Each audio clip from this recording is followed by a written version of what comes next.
嗨，大家好，我是躺平树。今天是2026年7月3号。这一期我们继續聊聊伊朗，聊聊波斯，聊聊中東局勢。今天是美国和以色列对伊朗进行混合纠治的第126天，也是哈梅内伊悟道成仙的第126天，同时也是哈梅内尔、穆吉塔巴音信全无、人间蒸发的第126天。美国和伊朗双方呢，在卡塔爾多哈的谈判有了結果。但是双方继續各执一词。我们先看一看央视是怎麼說的。央視報道，他說巴基斯坦外交部今天實際上就是7月2號發表聲明稱，作為調解方，卡塔爾與巴基斯坦在多哈分別與美國和伊朗談判代表舉行會談，也就是美國和伊朗雙方沒有直接談，是通過中間人在談，圍繞落實伊斯蘭堡諒解備忘錄相關議題取得積極進展，也就是斡旋方認為這個進展還是很積極的。央視評論說，本輪多哈間接談判主要聚焦於3個問題：黎巴嫩問題、霍爾木茲海峽問題以及伊朗被凍結資金問題。接下來還需觀察3個信號：第一是霍爾木茲海峽能否形成最低限度的穩定通航機制；第二是伊朗被凍結資金能否真正進入其可控賬戶體系並可使用，也就是那錢能不能打到伊朗人賬戶上，就這意思，伊朗人能支配。黎巴嫩是否出現新的執行監督框架或衝突降級安排？如果這3個問題難以出現實質突破，多哈結束將仍停留在降溫與傳話層面，距離真正意義上的重啟美伊談判仍有明顯距離。但是卡塔爾外交部發言人他不這麼說的。卡塔爾他說，雙方均承諾將繼續展開討論，新一輪談判將於伊朗前最高領袖阿亞圖拉阿里哈梅內伊葬禮儀式結束後盡早舉行。雙方的同意。實際上這個哈梅內伊的葬禮，伊朗是定在明天舉行。實際上今天很多地方相關悼念活動就已經開始了。根據沙特電視台援引高層消息人士的話報道，美國與伊朗新一輪談判可能於7月18日舉行。這個談判指的是美伊雙方就像在瑞士那樣的，直接不握手、不合影，但是坐在一起談。7月18號，而美國方面那是相當的樂觀。特朗普再一次對媒體說，根據美國消費者新聞與商業頻道報道，當地時間2日，美國總統特朗普表示，美國與伊朗的談判正在取得進展。特朗普認為，伊朗已基本同意美方提出的幾乎所有關鍵要求。特朗普說，我們並不尋求政權更迭，我們訴求很簡單，他們不能擁有核武器。特朗普說，我已經在軍事上擊敗了他們，他們在軍事上已經徹底失敗，他們還剩下一些導彈，我們也可以將其全部摧毀。上週，我狠狠地打擊了他們3次。因為他們派無人機襲擊了一艘船。根據媒體報道說，伊朗的毛拉政權已經向特朗普和美國讓步。這不光是特朗普自己說，怎麼讓步呢？說同意接受核查，並在美方壓力下放棄在霍爾木茲海峽收取通訊費的計劃。伊朗還承認凍結的資金將用於為伊朗人民購買商品。卡塔爾調解人宣布，周3的繼續會談期間取得了積極進展，因為這份諒解備忘錄正在推進。伊朗人現在承認將進行一些核查，聯合國原責人機構去伊朗進行核查，他們從制裁緩解中獲得的部分資金將用於為伊朗人民購買商品。而特朗普他在這個 CNBC 採訪中也表示，他要把伊朗被凍結的資產直接變成美國農民的訂單。說伊朗在重壓之下，幾乎已經同意了美方所需的一切條件。之前美國海軍的操作本質上是一堵鋼鐵之牆，連一艘船也別想開過去。他們現在的通脹高達300%，根本賺不到錢。特朗普還說，我們掌握了所有的資產，他們需要食物，需要玉米、小麥和大豆，所以我們會拿出其中一部分錢，專門讓我們的美國農民來供應這些。特朗普說了是一部分。據一名消息人士向阿拉伯衛星電視台表示，美方已向伊方通報，伊朗資金的後續解凍進程取決於華盛頓與德黑蘭之間所簽署備忘錄的落實情況。消息人士說，美國已通知伊朗，美方不接受霍爾木茲海峽現狀發生任何改變，也就是收費，什麼形式收費管理都不行，回到戰前狀態，就這意思。說任何變動均將被視為對既往協議的破壞。美方強調，伊朗資金解凍進程能否取得任何進展，取決於德黑蘭方面如何履行該備忘錄。據該消息人士透露，華盛頓方面認為，伊朗在霍爾木茲海峽的行動將成為備忘錄履約情況的首項檢驗指標，而海峽局勢一旦升級，將產生直接後果。伊朗常駐聯合國日內瓦辦事處代表巴赫雷尼表示，伊朗被凍結資產中的60億美元已經或即將解凍。伊朗預期其中60億美元凍結資產將在60日內解凍。實際上，伊朗總統佩泽西奇扬早就宣布了，這個一共是120億美金要解凍，但這個是美好的願望。截至2026年7月2號，涉及伊朗的60億美元凍結資產並未完成實際解凍，相關進程仍處於談判推進階段。美國官方明確表態，目前沒有任何一筆伊朗凍結資產被實際釋放。卡塔爾外交部發言人7月2號公開確認，這筆60億美元的資金仍處於凍結狀態，是否解凍、何時完成轉移，完全取決於美伊雙方能否達成最終協議。資金的實際劃轉需要以協議落地為前提。所以，綜合特朗普的說法以及媒體報道，這個120億美元現在正在切香腸啊，一段一段的切，很有可能第一筆釋放的是30億美元，而且很有可能就在最近。那伊朗人為了得到這30億美元，恐怕不得不同意從美國買農產品。因為卡塔爾和阿拉伯都已經暗示了，這個是要買這個叫商品或者物資、民生物資，那也很有可能就從美國買。這是第一筆30億。但具體什麼時候，這還不一定。也就是特朗普恐怕已經同意允許先解凍30億，這30億先從美國購買一部分農產品。我們再看聯合早報，他刊登一篇報道，他說美國伊朗完成間接技術磋商，未談核問題。萬斯稱不保證不恢復全面作戰。那簡單點說，就是萬斯他並不是說美國就不會對伊朗動手了。就是不保證不恢復全面作戰，他不保證，完全取決於伊朗的接下來的做法和履約情況。那就萬斯的意思，特朗普還是保留全面打擊伊朗的這個選項，打不打擊看伊朗的表態，就這意思啊。這個伊朗人副外長是吧，加里巴巴迪，他對媒體說，他說伊朗會動用在卡塔爾的部分被凍結資產，用于購買國家所需物資。所以他伊朗人也是委婉的表達這個意思。加里巴巴迪說，在與包括卡塔爾央行在內的卡塔爾官員會晤期間，雙方審議了與首批60億美元部分資金支出相關的一系列問題。雙方一致同意，會根據我方傳達的需求，採購所需物資提供給伊朗。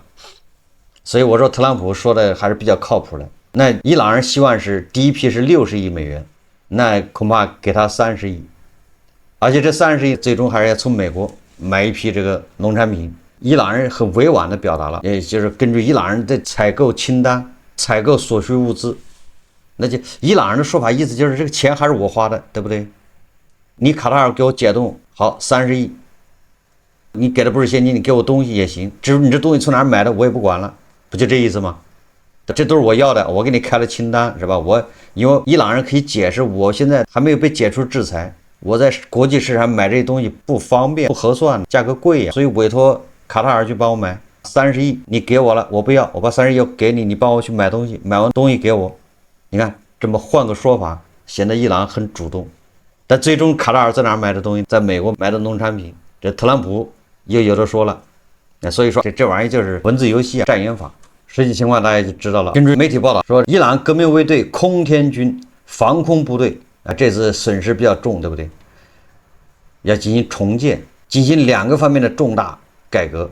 第一個是領導層面的大規模人員替換，許多指揮官將退役，由年輕一代指揮官接替領導職務。那主要是很多老同志在上一次一把他走了，因為來不及換了，來不及任命。這一次很多新的指揮官接替，又上了以色列人的名單呢，就這意思。這個第二個說，防空體系建設要重大改變。怎麼改變？伊朗以前是他還提倡防空武器叫自主化，自己研发。伊朗自研第3代霍尔达德系列防空系统，在这次美国和以色列的这个打击之下，简直是难堪重负吧，表現不佳。革命衛隊計劃放棄全盤國產防空武器的戰略路線，轉而尋求進口防空武器，以構建新的防空體系。也就是什麼意思？就與其自己在那研發，既浪費錢又搞不出東西，還不如買。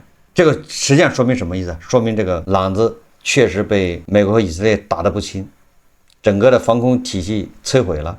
現在要重建原來自研的那個什麼霍爾達德防空系統不要了，現在乾脆買吧。側面說明伊朗確實被特朗普防空系統打得夠嗆，毫無招架之力。現在要重建，但是沒錢，你買從哪兒掙錢？你着急，特朗普也不傻，所以解凍的資金你不能用來重建軍隊，你只能用來買民生物資。所以伊朗人着急，只能靠出口石油，玩命的賣石油回來美元，那看看能從哪個大哥那兒買點防空武器。所以這就是伊朗為什麼願意跟特朗普眼看着這個坑要往下跳的。所以雖然在霍爾木茲海峽摩擦不斷，但是依然保留霍爾木茲海峽的通行。昨天霍爾木茲海峽好像通行是45艘巨型油輪，45艘。這個就很多了。根據彭博社報道，沙特阿拉伯原油出口量大幅攀升，幾乎恢復至中東衝突爆發前的水平。該社援引自己的數據報道，過去6天裡，全球最大的出口國沙特阿拉伯日均發送630萬桶原油，這一數字與2025年的平均水平大致相當。彭博社指出，630萬桶每天的水平是紅海鹽布港和沙特阿拉伯在波斯灣各港口發貨總量的總和。如果以該出貨量得以保持，相比該社數據所顯示的6月份445萬桶水平，將是一個顯著的提升。這個新聞說明什麼？說明我說了，中東王爺國現在是加班加點搶出口。這不光是沙特阿聯酋、卡塔爾，連伊朗這麼多天已經賣了5000萬桶石油，就玩命的往出賣。所以你說國際油價它能不降嗎？根據高盛預計，隨着霍爾木茲海峽復航，全球石油市場將再度供應過剩。即便各國補庫存每日能吸納約100萬桶，明年日均淨過剩近200萬桶，油價承壓。也就是照這個趨勢下去，明年每天全球石油過剩200萬桶，那這個油價我說了嘛，50美元都扛不住啊！你這麼幹。這就是囚徒困境。俄羅斯和伊朗那肯定是玩命的往出賣，砸盤出貨，因為人家要美元回去續命。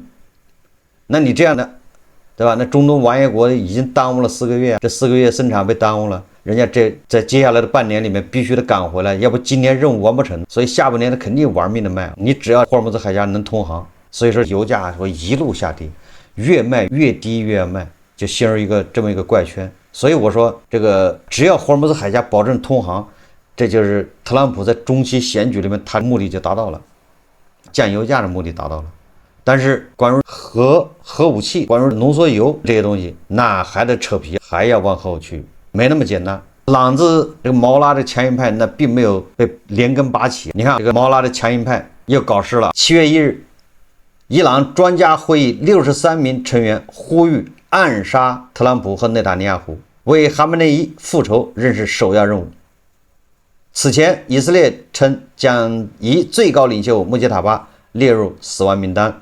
6月30日，伊朗專家會議63人聯名，就是88個人的專家會議團，有63個人聯名，呼籲將特朗普、內塔尼亞胡列入暗殺名單，為2月空襲遇難前最高領袖哈梅內伊復仇。也就是這個事情太嚇人了，所以這個官方什麼專家會議秘書處官方立即出來闢謠，說這個不是官方態度，反正他們私下個人的，這63個專家毛拉個人的意見，不代表伊朗官方。為什麼這個就非常微妙了？也就是說你毛拉的你這個專家會議，你88個人裡面63個人聯名要求暗殺內塔尼亞胡，還有特朗普。那好了，既然你不放過，那就你做初一做15，我做了15，你要做30，那行，我接着來做初一啊。因為接下來就是伊朗要為他的已故領袖哈梅內伊舉行悼念活動。那在這個悼念活動上，大量的伊朗的高官都要出現，那是不是意味着很危險？以色列人有沒有可能借這個機會？不要覺得不可能，因為2月28號就是不可能。那誰能想到，對不對？這麼不講武德，伊朗正在卡塔爾談判，談判完回去，你把人家一窩端了，他有什麼幹不出來的？所以說現在大家都在推測，因為7月4號，實際上從今天開始，哈梅內伊的追悼會就到處開始了。那有沒有可能以色列趁這個機會，又把他的撲克牌拿出來，這個挨個解決？所以讓全球最揪心的事，就是最這個懸疑的是吧，就要面臨什麼事？就是以色列會不會在伊朗頂級國葬期間堵上國運，当眾狙殺伊朗新任最高領袖？因為以色列剛剛把伊朗新領袖穆吉塔巴掛上死亡名單，這不單純的威脅。而以色列國防部長卡茨也剛剛放了一個超級大招，宣布以色列已經做好了藍白行動的準備，隨時可以單幹。也就是這一次以色列幹什麼，我可以甩開美國，我自己單幹，也就是這樣，免得美國到時候從裡面壞事撤走。以色列做好了自己单幹的準備，單幹什麼？而特朗普總統這2天和戰爭部長以及五角大樓高官頻繁開會，商量再次對伊朗進行打擊的可能性。這個也可能意味着美國準備好了為以色列兜底的準備。那以色列有沒有可能會趁着這個絕佳的機會動手呢？根據伊朗公布的計劃，要在7月4日開啟一場為期6天的橫跨伊朗和伊拉克2個國家5個聖城的超級國葬。為什麼還有伊拉克呢？因為那個什葉派的聖城是在伊拉克，伊拉克什麼城市我也不知道，反正這跟宗教有關係，這玩意很邪乎的聖城，就像耶路撒冷一樣的。什葉派的聖城是在伊拉克什麼地方？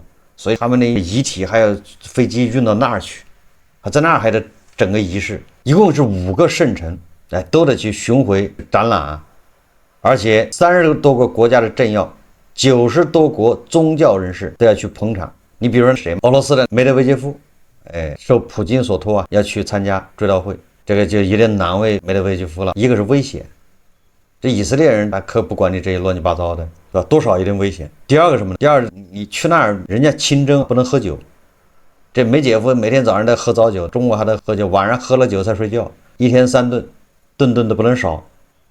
你說去了之後清真是不是？你喝得醉醺醺的去现场也不合適，所以說挺难为人的。所以說這個充滿了懸念，以色列人會不會下手？這個大家可以去推測一下。但是咱們可以賭，人家伊朗人可不賭，伊朗人人家很實在，賭博沒意思，賭以色列人沒意思，因為要賭你也會失敗。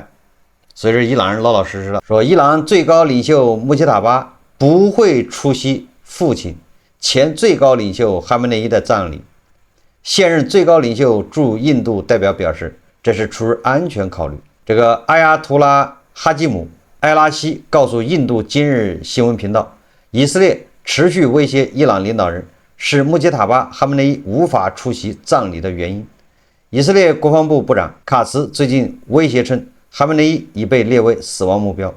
伊朗隨即做出簡短回應。伊朗外長警告稱，今後若再出現類似威脅，將遭到強力回應。那麼，伊朗方面放風，穆吉塔巴不參加這個儀式。當然，這個真真假假、虛虛實實，這個不好說。也可能穆吉塔巴他到時候出來1個小時，他先說不出來，到時候臨時決定穿着睡衣或者什麼的，大家就跑到現場去了，在那表演半個小時，立馬就走。那以色列人就知道這個情報來不及了。你發射導彈還得飛1個小時，這叫出其不意吧？虛虛實實，這有可能穆吉塔巴到時候突然在現場出來半小時，那就跑了，防止以色列人下手。如果穆吉塔巴不出，咱們分析一下，如果穆吉塔巴這次他不在他父親的葬禮上出現，只有一個可能，就是怕以色列和美国對他進行斩首，那是次要原因。因為斩首你可以預防了，因為你知道他有可能斩首，對不對？那你肯定有預案的，不出来不是最佳方案，出來他縮短暴露的時間，出其不意，什麼點出來，虛虛實實，這個都可以打亂以色列人的安排，就可以。所以說，我認為他要不出來，只有一種可能，就是他現在沒有辦法見人，他可能毀容很嚴重，或者是其他的方面有損他的領袖形象。一旦出來的，一看領袖是這樣子，伊朗人民的這個士氣就可能就下去了。那盤盘們一看，一個燒焦的植物人，缺胳膊少腿。或者是其他的原因，那不能出来见人。但那有人就说了，那你以色列不炸穆斯塔巴，你炸別人？革命衛隊的司令瓦西迪，那什麼衛隊的什麼空軍司令一大堆的人不都來了嗎？把他們給辦了一樣啊，這個就得算賬了。因為你這麼幹，一方面得罪特朗普，值不值當的問題。如果是穆斯塔巴，那這就值當了。為了他的以色列人，為了他讓伊朗不能有核武器，冒着跟特朗普翻臉的這種去幹這事情。但是如果你炸穆斯塔巴下面的，可能效果就大打折扣，反而還得罪了特朗普，破壞了特朗普跟伊朗人這個談判中期選舉之前營造一個穩定的這麼一個局面。你把這個破壞了，那特朗普恐怕受不了。所以說這玩意，特朗普的預案，美國人的預案也有可能，一旦真的以色列管不住出手了，伊朗人肯定翻臉。那翻臉，那美国人怎麼辦？那只好出动地面部队，占領哈爾科島，占領霍爾木茲海峽，那是被迫的，也就是恐怕是特朗普的預案。那這個是被以色列帶動的，不是特朗普主動的。那以色列在那兒搞起來的，特朗普也沒辦法控制以色列。但是以色列發動了，攪動了，把這個局攪了，那特朗普沒有辦法，只能出動地面部隊，要不然人伊朗不幹了，把海峽又一封鎖。伊朗武装力量中央司令部司令叫阿里·阿卜杜拉警告美國、以色列及其盟友，在伊朗前最高領袖哈梅内伊告別儀式和葬禮期間，不得對伊朗發出威脅或實施侵略。我們警告伊朗的敵人，特別是美國、以色列以及其地區和域外同夥，有必要避免任何形式的誤判，並敦促他們深思。伊朗武裝力量將對任何針對我國威脅和侵略給予嚴厲且讓人清醒的回應。你不說還好，你這一說提醒了以色列，到時候以色列還真要搞你一下，你又能怎麼着？最後我們再看看這個歐洲也有點陰，感覺在陰這個特朗普啊，陰美國。說一家美國媒体援引知情人士消息稱，說部分歐洲大國現已私下接受，途經霍爾木茲海峽的船只將不得不向伊朗和阿曼繳納某種形式的費用。知情者將這一前景描述為既定之事。另一美媒援引一名伊朗官員及4名知情的外交官稱，伊朗與一位美國的盟友阿曼正推進收費計劃，盡管美方公開表態反對。首先，這個消息說的雲裡霧裡的，也就是說，傳言歐洲一些國家同意，反正不反對你收費，他們做好心理準備，就是你伊朗霍爾木茲海峽回不到過去了，他們已經做好心理準備了，同意某種形式的收費。那你這相當於把特朗普晾在那兒了唄？那就是特朗普不同意唄，歐洲都同意，那壞人是特朗普，惡人是特朗普啊。所以大家細品，當然了，這個新聞也可能是假消息，就歐洲人家根本就不同意。但是有人傳這樣的傳言，無非就是挑撥歐洲和特朗普的關係。特朗普本來跟意大利、跟歐洲就在鬧矛盾，為伊朗這事。那這個時候有人在裡面拱火澆油，就說歐洲已經同意伊朗收費，那現在不同意收費的就是美國了。歐洲人把球也踢給美國了。等到特朗普說霍爾木茲海峽收費的事我不管了，那這個歐洲也跳出来罵特朗普，你看看就是你搞的。所以凸顯這個鬥爭很複雜呀。那接下來這幾天哈梅內伊的葬禮啊，前後後恐怕有5-6天，這5-6天裡面看看有沒有什麼動靜，我們密切關注。好，這期節目咱們就聊到這裡，感謝大家收看。如果喜歡我的節目，歡迎訂閱、點讚、評論，謝謝大家。